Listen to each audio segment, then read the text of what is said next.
স্বাগতম সবাইকে। Hello everyone, আজকে আমরা চলে এসেছি আবার নতুন একটা ক্লাস নিয়ে। আজকে ক্লাসে গুরুত্বপূর্ণ একটা টপিক নিয়ে আলোচনা করব, তার নাম হচ্ছে সরল সুদ কষা। মূলত মাধ্যমিকের যে গণিত বই রয়েছে তার দ্বিতীয় যে চ্যাপ্টার, সেটার নামই হচ্ছে সরল সুদ কষা, বা ইংরেজিতে বলা হয় সিম্পল ইন্টারেস্ট। তো আমরা আসলে এই চ্যাপ্টারটা সম্পর্কে বিস্তারিতভাবে জানবো যে এই চ্যাপ্টারে কি আছে। এবং এখান থেকে একটা ইন্টারেস্টিং ব্যাপার তোমাদেরকে জানিয়ে রাখি যে এই চ্যাপ্টার থেকে মূলত 5 মার্কের কিন্তু একটা কোশ্চেন থাকে। কত মার্কের কোশ্চেন থাকে? 5 মার্কের একটা কোশ্চেন থাকে। এছাড়াও শর্ট কোশ্চেন তো রয়েছে। এবং এই চ্যাপ্টারে একটা মাত্র সূত্র যদি আমরা ভালো করে বুঝে যাই, তাহলে কিন্তু পুরো চ্যাপ্টারটা আমাদের কাছে একদম সহজ হয়ে যাবে। যেমন এখানে ভাষায় লেখা আছে সরল সুদ কষা, তখন প্রত্যেকটা অঙ্ক একদম সহজ সরল হয়ে যাবে। দেখো, মূলত এখানে যদি আমরা যে কনসেপ্টটা পাবো সেটা হচ্ছে সুদ। এখানে আমাদের একটা বিষয় জানতে হবে যে সুদ কষার সুদ বলতে আসলে কী বোঝায়। তো তোমাকে যদি আমি বলি যে প্রত্যেকের কিন্তু বাড়িতে যে যেই থাকুক না কেন, বা তুমি নিজেও, প্রত্যেকের কিন্তু ব্যাঙ্ক অ্যাকাউন্ট আছে। এখন ব্যাংকে 100 টাকা যদি জমা করা হয়, কত টাকা? 100 টাকা যদি জমা করা হয় এবং সেটা 1 বছরের জন্য যদি রেখে দেওয়া হয়, পরবর্তীতে আমরা দেখব সেই টাকাটা বেড়ে হয়ে গেছে 110 টাকা। তাহলে কি হয়েছে না, তো আমরা যেহেতু 100 টাকা জমা করেছিলাম, সেই টাকাটা বেড়ে হয়েছে কত? 110 টাকা। এখন প্রশ্ন হচ্ছে যে যে টাকাটা আমরা জমা করেছিলাম সেটা তো 100, বা সেটাকে আমরা কি বলতে পারি? আমরা যেহেতু জমা করেছি তাই এটাকে আমরা কি বলবো? আসল। আসল বা মূলধন। আসল বা মূলধন। আর এটাকে আমরা পি হিসেবে লিখতে পারি। এখন প্রশ্ন হচ্ছে 100 টাকা জমা করেছি, আমি পেয়েছি 110 টাকা। তো এই 110 টাকার মধ্যে 100 টাকা তো আমার আগে থেকে ছিল, আর কত টাকা বাড়তি পেয়েছি? 10 টাকা বাড়তি পেয়েছি। বলছে এই যে 10 টাকা আমরা বাড়তি পেয়েছি, এই 10 টাকাকে আমরা বলে থাকি সুদ, বা ইংরেজিতে বলে ইন্টারেস্ট। তাহলে এখানে একটা জিনিস হলো যে কিছু টাকা আমি জমা রেখেছিলাম, সেই টাকার পরিবর্তে যখন আমি সময়টা 1 বছর নিয়েছি, তখন 1 বছর পরে কিছু পরিমাণ টাকা কী হয়েছে? আমার বৃদ্ধি হয়েছে। সেই টাকাটা কত? 10 টাকা। এই 10 টাকা হচ্ছে সুদ। আর এখানে যেটা দেওয়া হয়ে থাকে সেটা হচ্ছে পার্সেন্টেজ হিসেবে, বা আর, যেটাকে আমরা বলে থাকি কি, আর মানে এখানে 10% হিসেবে দেওয়া হয়েছে। এটাকে আমরা বলবো সুদের হার। কি বলবো এটাকে? সুদের হার বা আর। আর যেটা এখানে সময়ের কথা বলা হয়েছে 1 বছর, এটাকে আমরা কি বলে থাকি? সময় বা টি। কত বছরের কথা বলা হয়েছে? 1 বছরের কথা বলা হয়েছে। তাহলে আমরা যদি দেখি একটা ক্যালকুলেশন, কি দেখতে পেলাম? এখানে 4টে জিনিসের কথা কিন্তু আমরা লক্ষ্য করলাম। 1 নম্বর, কিছু পরিমাণ টাকা আমি জমা দিয়েছিলাম, যেটা জমা দিয়েছিলাম সেটাকে আমরা বলে থাকি আসল বা মূলধন, বা হচ্ছে প্রিন্সিপাল। তাহলে কিছু টাকা জমা দিয়েছিলাম, পরবর্তীতে বলেছে কিছু টাকা জমা দেওয়ার পর সেই টাকা কিন্তু বেড়ে গেছে। সেই টাকাটা কী হয়েছে? 100 থেকে 110 টাকা হয়ে গেছে। এখন এই যে 10 টাকা বাড়তি পেয়েছি, এই 10 টাকাকে আমরা কি বলে থাকবো? 10 টাকাকে বলে থাকবো সুদ। এখন প্রশ্ন হচ্ছে এই 100 টাকাকে 110 টাকা করতে আমার কত সময় লেগেছে? বলছে 1 বছর। তাহলে এখানে সময়ের হিসাব হচ্ছে 1 বছরে। এবং যদি দেখি এই 10 টাকা বৃদ্ধি মানে ওরা পার্সেন্টেজ হিসেবে দেওয়া হয়, তাহলে এটাকে আমরা বলবো আর ইকুয়াল টু 10%, বা সুদের হার 10%। এবং আরও একটা জিনিস হচ্ছে আমার এখানে মাথায় রাখতে হবে, সেটা হচ্ছে এই যে এখানে 100 টাকাটা রয়েছে, এখানে কি কি আছে? আসল রয়েছে, সেই সাথে রয়েছে কত? সুদ রয়েছে। আর এটাকেই আমরা বলে থাকি সববৃদ্ধি মূল। সববৃদ্ধি মূল। তাহলে বোঝা গেল যে এখানে আমাদের একটা জিনিস কি পেলাম? আসল, আর আসলের সাথে যখন এই সুদটা যোগ হয়ে যায়, তখন যেটা তৈরি হয় সেটাকে আমরা বলে থাকি কি? সববৃদ্ধিমূল। এই জিনিসটাকে যদি সহজ সরলভাবে একটু বোঝার চেষ্টা করি, তাহলে আমরা যেটা দেখতে পাবো সেটা হচ্ছে, দেখো, মূলত আমরা যেটা করব সেটা হচ্ছে যে আমরা ফর্মুলাটা লিখি। তাহলে এখানে সুদ নির্ণয়ের ফর্মুলা কি হতে পারে? সুদ আই ইকুয়াল টু আসল। আসল কি বলেছিলাম? পি বা মূলধন। আর মানে কি বলেছিলাম? সুদের হার। সুদের হার বা আর মানে রেট অফ ইন্টারেস্ট। এবং সময়, এই সময়কে আমরা কি দিয়ে লিখেছিলাম? টি। অর্থাৎ এই তিনটেকে গুণ করব এবং পরবর্তীতে যদি 100 দিয়ে ভাগ করি, তাহলে যেটা পাবো সেটাকেই আমরা মূলত বলবো সুদের ফর্মুলা। তাহলে এখান থেকে যদি সিম্পলি আমি একটু সহজ ভাষায় লিখতে চাই, তাহলে সুদ I equal to P R T by 100। তাহলে এখানে যেটা পেলাম যে I equal to P R T by 100, এটাই হচ্ছে আমাদের আসল ফর্মুলা। তাহলে যখনই আমাদেরকে সুদ নির্ণয় করতে বলবে, সুদের ক্ষেত্রে আই ইকুয়াল টু কী হবে? P R T by 100। এটাই হচ্ছে আমাদের সুদের ফর্মুলা, এবং এই ফর্মুলা থেকে আমরা চাইলে আরও অনেকগুলো বিস্তারিত ফর্মুলা জানতে পারবো, তবে ওগুলো আমরা পরবর্তীতে জানবো। আগে আমরা কয়েকটা অঙ্ক করে দেখি, তাহলে কিন্তু আমাদের এটা বুঝতে আরও সুবিধা হবে। মূলত দেখো, তোমাদের বইয়ে বেশ কিছু জিনিস আছে, তবে আমি আরেকটা জিনিস বলে দিই তোমাদের পাঠ্য বই থেকে, তাহলে দেখতে কিন্তু সুবিধা হবে। এখানে লক্ষ্য করো যে অতিরিক্ত টাকা, ওই যে এক্ষুনি বললাম না অতিরিক্ত টাকার কথা, সেই অতিরিক্ত টাকাটাই হচ্ছে সুদ। 100 টাকা ছিল, সেই 100 টাকাটা বেড়ে হয়েছে কত, 110 টাকা। তাহলে কত টাকা এক্সট্রা হয়েছে, 100 টাকা আগে ছিল আর 10 টাকা বেড়েছে, এই 10 টাকাকেই আমরা কি বলবো, সুদ হিসেবে বলবো। আর এই ধরনের যে হিসাব, এটাকে আমরা বলে থাকবো সরল সুদ কষা। যেমন এখানে একটা অঙ্ক রয়েছে যে 800 টাকা জমা ছিল, সে 800 টাকা বেড়ে হয়েছে 832 টাকা, তাহলে কত টাকা অতিরিক্ত পেয়েছো, 32 টাকা। অর্থাৎ এই 32 টাকাকে আমরা কি বলে থাকবো, এই 32 টাকাকে বলে থাকবো সুদ বা ইন্টারেস্ট। ওকে, বোঝা গেছে? এখন এগুলো সব বলা হয়ে গেছে। এখন বিষয়টা হচ্ছে, যে ব্যক্তি বা সংগঠন টাকা ধার দেন তাকে বলা হয় উত্তম অন্য, অর্থাৎ উত্তম কাজ করেছে, টাকা ধার দিয়েছেন, তাই তো, ভালো কাজ করেছেন, উত্তম।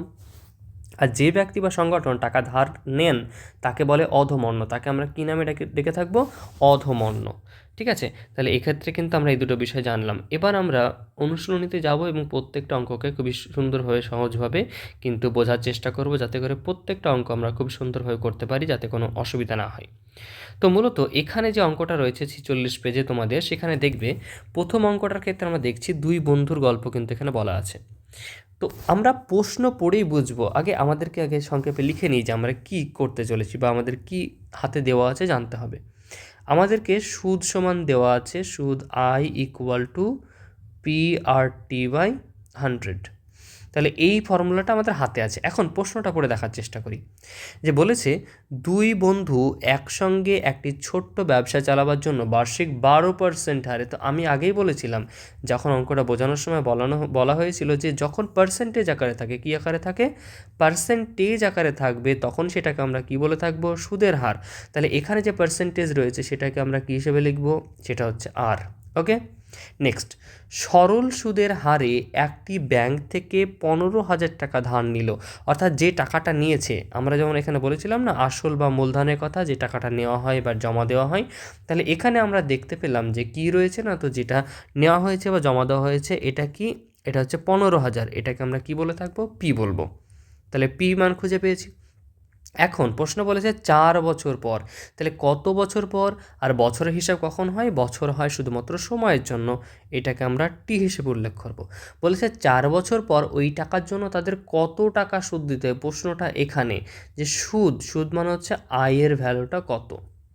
তাহলে এখানে যদি আমরা ভালো করে দেখার চেষ্টা করি প্রশ্নটা পড়ে, তাহলে আর এর মান দেওয়া আছে দেখো কত, 12%। এই যে এখানে আর এর মান 12% দেওয়া আছে, পি এর মান 15,000 টাকা দেওয়া আছে, টি এর মান 4 বছরের কথা বলা আছে। এখন প্রশ্ন হচ্ছে আর এর মান কত। তাহলে এটাকে যদি আমরা সুন্দর করে সমাধান করার চেষ্টা করি বা সমাধান ভালো করে বোঝার চেষ্টা করি, তাহলে কীভাবে হবে, সমাধানে আমরা প্রথমত লিখব, কী লিখব, বলেছে যে এখানে সরল সুদের হার, সরল সুদের হার, অর্থাৎ এখানে যে যে বিষয়গুলো দেওয়া আছে সেগুলো আমাকে হাইলাইট করে লিখে নিতে হবে। 12% প্রশ্নে দেখতেই পাচ্ছ 12% লেখা আছে। পরবর্তীতে দেওয়া আছে যে আসল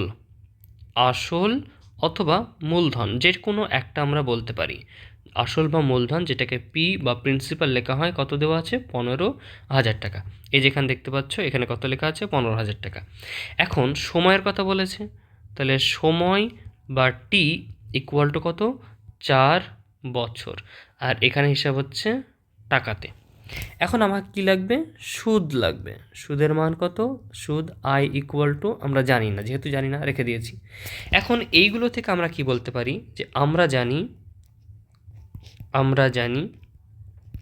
কি জানি, বলেছে আই সুদ ইকুয়াল টু PRT/100, এই তো। তাহলে এখন যদি ভালো করে দেখি যে পি এর ভ্যালু কত, দেখো পি এর ভ্যালু কিন্তু কত পেয়েছি, 15,000 টাকা। তাহলে পি এর ভ্যালু কত লেখা আছে এখানে, 15,000 টাকা গুণ। আচ্ছা দেখো আর এর ভ্যালু কোথায় আছে, দেখো ভালো করে, আর এর ভ্যালু হচ্ছে 12। তাহলে আর যেখানে লেখা আছে সেটা হচ্ছে কত, 12, পার্সেন্টেজ আর দেওয়ার দরকার নেই। এখন পি আর টি আছে, টি এর ভ্যালু কত, 4 বছর, তাহলে টি এর ভ্যালু হচ্ছে কত, 4 বছর। আর নিচে ফর্মুলার জন্য 100 ছিল, যেটা এখানে লেখা আছে, তাহলে যেটা ছিল সেটা লিখে দিয়েছি। এখন যদি আমরা ক্যালকুলেট করার চেষ্টা করি তাহলে দেখব যে ওপরের দুটো শূন্য নিচের দুটো শূন্য কেটে গেল, তাহলে এখানে পড়ে থাকলো কত, 150, তাই তো? তাহলে বা আমরা এভাবে হিসাব করতে পারি, 4 15 60 বা 600, এখানে 150 আছে, 150কে 4 দিয়ে গুণ করলে 600 গুণ 12, তাহলে কত হচ্ছে, 6 12 72 দুটো শূন্য টাকা। তাহলে প্রথম যে অঙ্কটা হলো সেটা যদি লিখি তাহলে আমরা কি পাবো, যে 4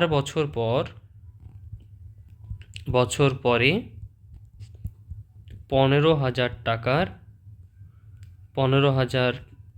টাকার সুদ দিতে হবে কত টাকা, 7,200 টাকা। তাহলে দেখো 15,000 টাকা যেটা ছিল আগে আমাদের 15,000 টাকা, সেই টাকাটা এখন সুদ দিতে হচ্ছে কত, 7,200 টাকা। কেন, এখানে শুধুমাত্র সুদের কথা জিজ্ঞেস করেছিল। তো এভাবেই কিন্তু আমরা 1 নম্বর অঙ্কটার সমাধান কিন্তু করে ফেললাম। আশা করি তোমাদের বুঝতে কোনো অসুবিধা হয়নি। এখন আমরা 2 নম্বর যে অঙ্কটা রয়েছে সেই অঙ্কটা সম্পর্কে কিন্তু এখন আমরা জানবো।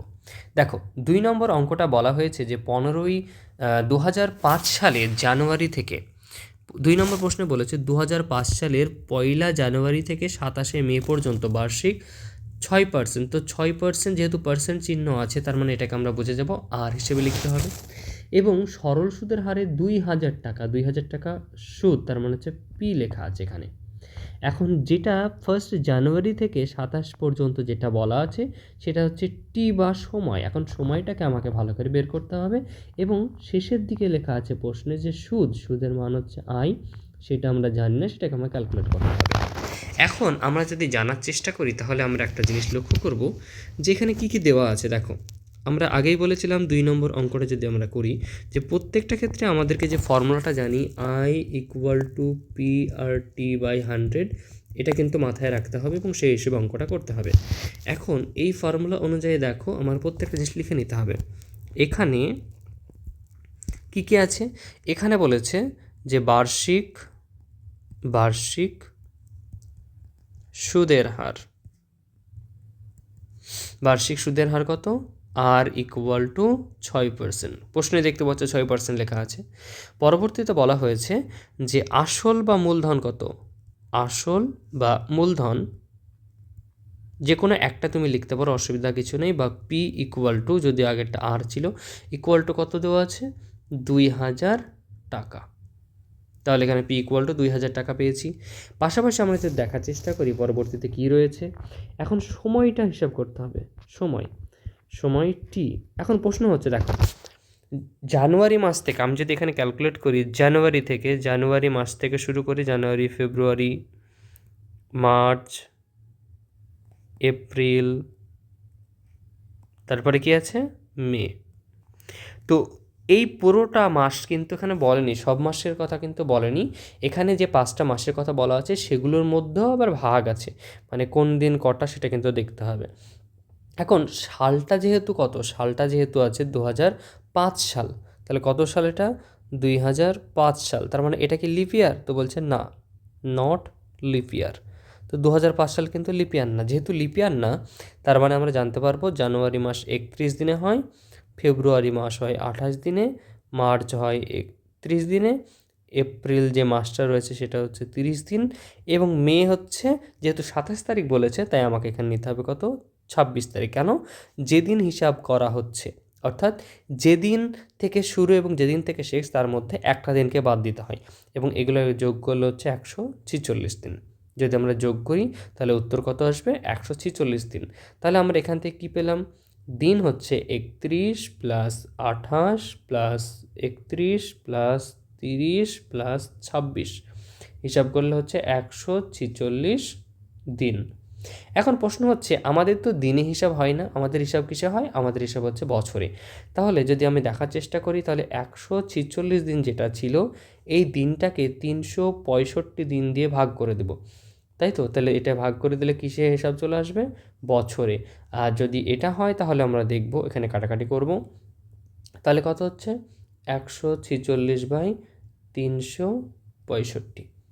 তাহলে 146কে 73 দিয়ে কাটি, তাহলে 73 দিয়ে যে ডিভাইড করি তাহলে যেটা অ্যান্সার আসবে সেটা হচ্ছে 73 ইন্টু 2, 2 দিয়ে গুণ করলে হয়, আর এখানে হচ্ছে 73কে 5 দিয়ে গুণ করলে হয়ে যাবে 365, তার মানে অ্যান্সার হচ্ছে 2/5। বোঝা গেছে? তাহলে এখানে কিন্তু আমরা প্রত্যেকটা জিনিস পেয়ে গেছি। এখন আমাদের কি করতে হবে? অতএব আমরা যদি অঙ্কটাকে বলি তাহলে সুদের পরিমাণ কত? সুদ আই ইকুয়াল টু PRT/100। আচ্ছা, পি এর মান কত? আমরা যদি ভালো করে বোঝার চেষ্টা করি, পি এর মান হচ্ছে 2000, তাহলে এখানে যে পিটা ছিল এই পি এর মান হচ্ছে 2000, আমি এখানে বসিয়ে দেবো। তাহলে বসিয়ে দাও 2000 টাকা গুণ কি আছে আর এর ভ্যালু কত? আমরা যদি দেখার চেষ্টা করি, এখানে যে আর এর ভ্যালুটা দেওয়া আছে সেটা কত? 6%।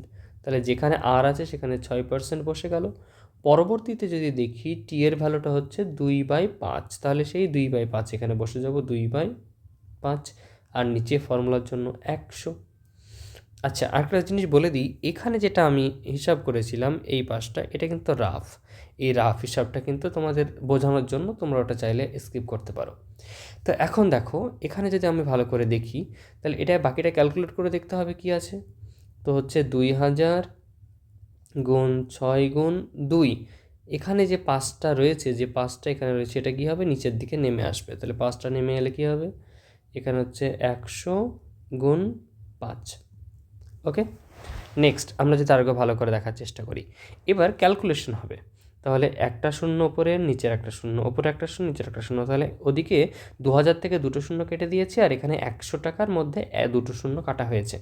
এখন ওপরে থাকলো 20, নিচে আছে 5, তাহলে 5 একে 5, 4 5 20। এখন পেয়েছি 4 গুণ 6 গুণ 2, তাহলে হচ্ছে 4 6 24, 24 দুগুণে 48 টাকা। তাহলে আমাদের যে অঙ্কটা, সেই অঙ্কটার সমাধান হচ্ছে যে সুদ কত হচ্ছে? সুদ আই ইকুয়াল টু 48 টাকা। তাহলে আমরা এখানে 48 টাকার হিসাব কিন্তু পেয়ে গেলাম যে কীভাবে অঙ্কটা করতে হয়। আশা করি বুঝতে পেরেছো। যদি কোনো অসুবিধা থাকে আমাদেরকে জানাতে পারো।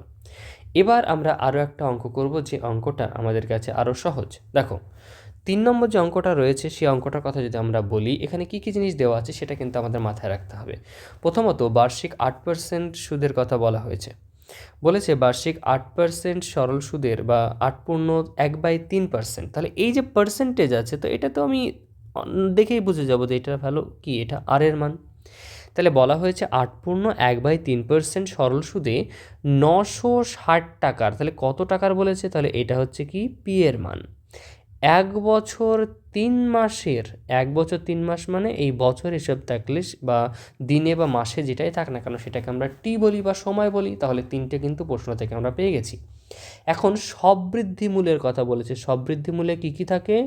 সুদ থাকে প্লাস আসল থাকে। তাহলে এখন প্রশ্ন আমাকে বলো যে সুদ কি, আসল কি জানা আছে? হ্যাঁ, এই যে আসল, এই আসল কিন্তু আমরা জানি কত, এই যে আগেরটায় পেয়েছি 960 টাকা। প্রশ্নে কিন্তু আমরা পেয়েছি আসল হচ্ছে 960 টাকা। এখন প্রশ্ন হচ্ছে তাহলে সুদটা কত, আয়টা কত? এই আয়টা ক্যালকুলেট করাটাই হচ্ছে আমাদের আজকের এই 3 নম্বরের অঙ্কটার মেন উদ্দেশ্য। দেখো, এখানে কি আছে? এখানে বার্ষিক সুদের হার আর সমান হচ্ছে 8.1/3%। তাহলে আমরা যদি এটাকে দেখি তাহলে 3 আসতে 24 আর একে 25/3। কীভাবে এটাকে ক্যালকুলেট করে? দেখো, আমরা যদি রাফের দিকে করি তাহলে হচ্ছে 3, এখানে 8 আছে, তাহলে 8 পূর্ণ, আমরা যদি ভালো করে দেখি, দেখো 8.1/3, তাহলে 3 দিয়ে গুণ করো, তাহলে কত হচ্ছে?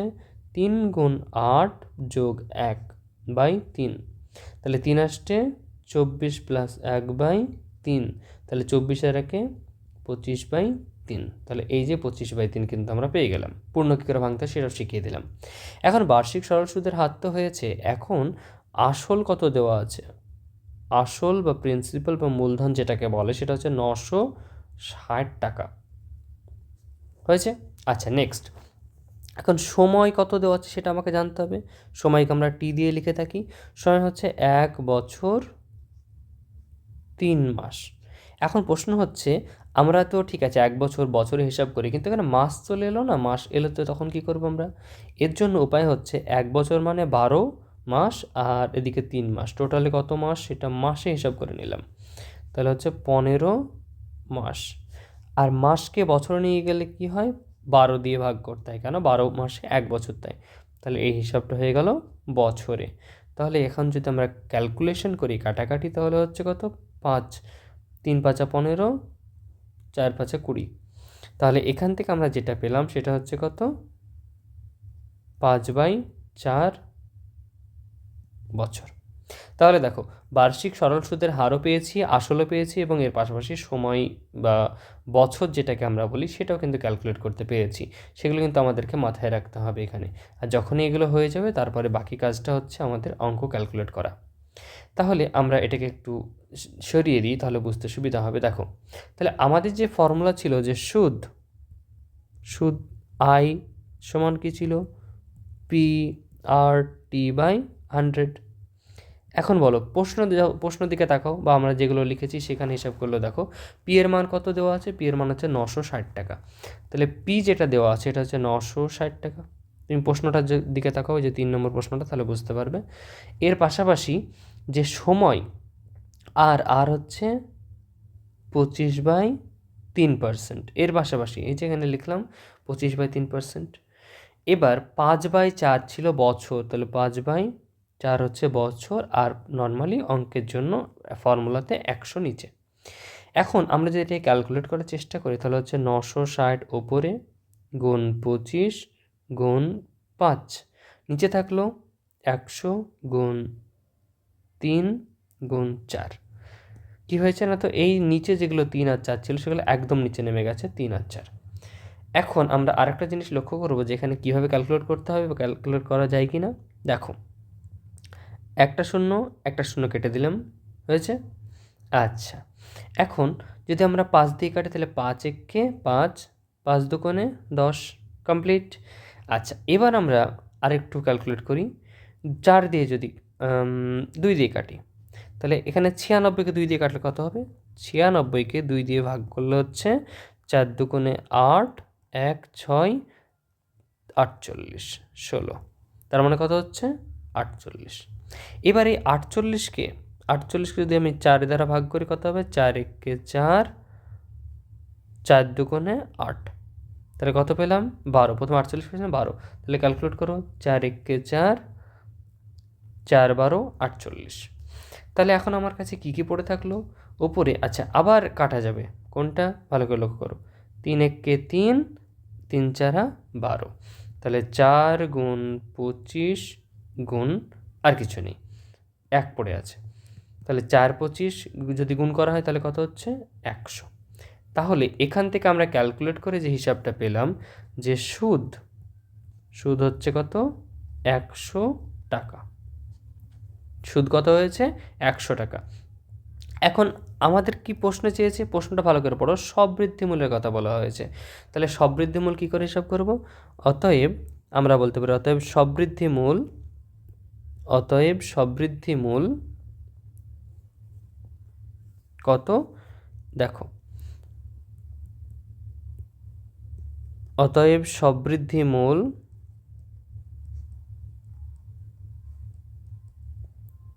সেটা কি আছে? সবৃদ্ধিমূলের মধ্যে সুদ প্লাস আসল দুটোই থাকে। তাহলে সেই দুটোকে আমরা লিখে দিলে কী হবে? সুদ প্লাস আসল। তাহলে সুদ কত পেয়েছি? 100 টাকা।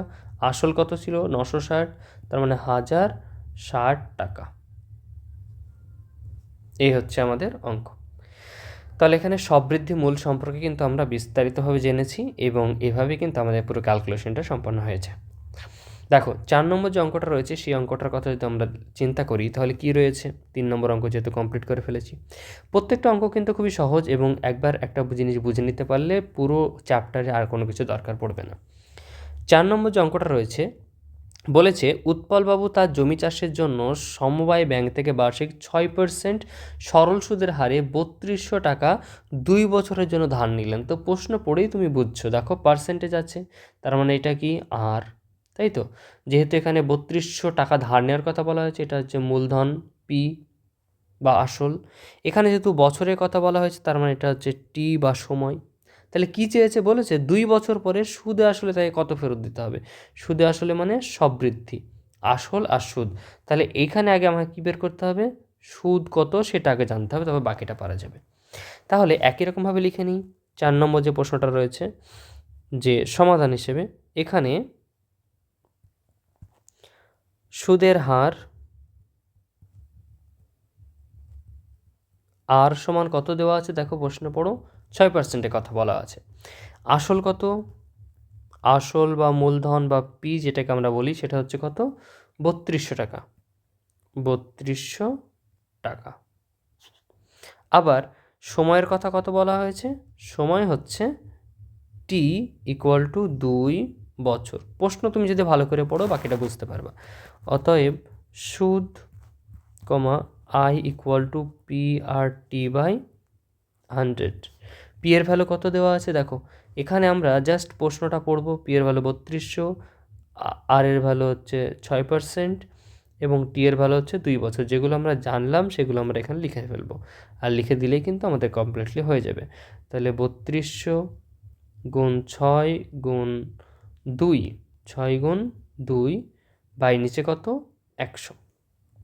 এখন ক্যালকুলেট দেখো, ওপরের দুটো শূন্য নিচের দুটো শূন্য কেটে দিলাম, তাহলে আমাদের উত্তর কত পড়ে থাকলো, বলা হচ্ছে 32কে 2 দিয়ে গুণ করো। তাহলে 32কে 2 দিয়ে গুণ করলে কত হচ্ছে 64 গুণ 6, তাহলে গুণ করলে হচ্ছে 6, 4 6 24, 4 আর থাকলো 2, 6 6 36 37 38, 384 টাকা।